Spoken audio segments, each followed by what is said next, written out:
जरा सोचिए, अगर आपके देश में फेसबुक, इंस्टाग्राम, व्हाट्सएप सब बंद हो जाए तो आप क्या करोगे? सिर्फ सोचने से ही डर लगता है ना, लेकिन नेपाल में सच हो चुका है। एक देश जो पहाड़ों के बीच बसा है, एक देश जहाँ पे एवरेस्ट खड़ा है और जहाँ लोग शांति के लिए जाते हैं, वही नेपाल आज गुस्से और उलझन से भर गया है। 4 सितंबर 2025 सुबह का वक्त था। लोग अपना फोन उठाते हैं और देखते हैं, स्क्रीन पर लिखा था, this site is restricted in your country. Facebook बंद, इंस्टाग्राम बंद, यूट्यूब बंद, व्हाट्सएप बंद और 26 बड़े ऐप एकदम से गायब। सरकार कहती है कंपनी नए रूल्स फॉलो नहीं कर रही थी और जनता कहती है ये हमारी आवाज को चुप कराने की एक साजिश है, और बस वही एक चिंगारी आग बन गई। सोचो, एक दिन आपकी आवाज, आपकी कहानी सिर्फ एक क्लिक से बंद कर दी जाए तो क्या आप चुप रहोगे या सड़कों पर आओगे?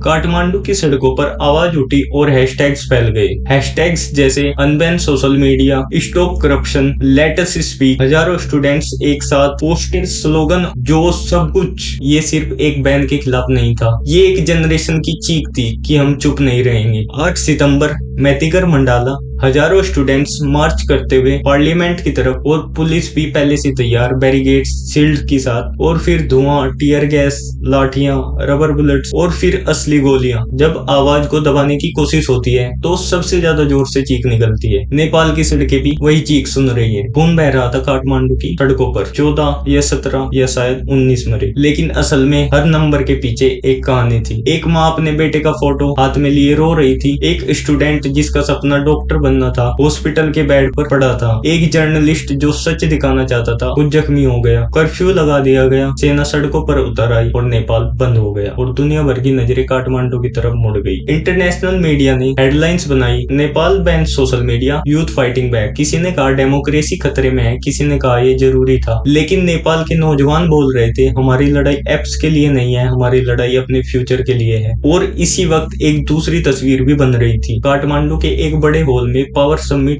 2025, थीम था 28,500 megawatt powering Nepal, energising the nation. Nepal जो आज 3600 मेगावाट इलेक्ट्रिसिटी बनाता है, सपना देख रहा था अगले 10 सालों में 28,500 मेगावाट बनाने का। Hydro power project, solar farms, $1 billion deals, 30 से ज्यादा देशों के इन्वेस्टर्स। एक तरफ हॉस्पिटल के बेड पर स्टूडेंट्स पड़े हैं, दूसरी तरफ होटल के हॉल्स में डील साइन हो रही है। दोनों तस्वीर एक ही देश की थी, पर दोनों में जमीन आसमान का फर्क था। सोचो, एक लड़का अपनी जान के लिए लड़ रहा है और उसी वक्त एक मिनिस्टर एक इन्वेस्टर के साथ हैंडशेक कर कर फोटो क्लिक करवा रहा है। ये तस्वीर एक सवाल पूछती है, क्या डेवलपमेंट बिना जनता की आवाज के हो सकता है? नेपाल पहले भी गिरा है, सिविल वॉर देखा, मोनेर्की गिरी, 2015 का भूकंप झेला, हर बार उठा, लेकिन इस बार लड़ाई अलग है। इस बार लड़ाई है भरोसे की। बिना भरोसे के ना दम बनेगा, ना बिजली की रोशनी चलेगी, और बिना आवाज की कोई रोशनी असली नहीं होगी। आज नेपाल एक दो राह पर खड़ा है। एक रास्ते पर प्रोटेस्ट की चीख है, दूसरे पर प्रोग्रेस की चमक। पर असल में दोनों रास्ते अलग नहीं है। बिना नौजवानों की एनर्जी के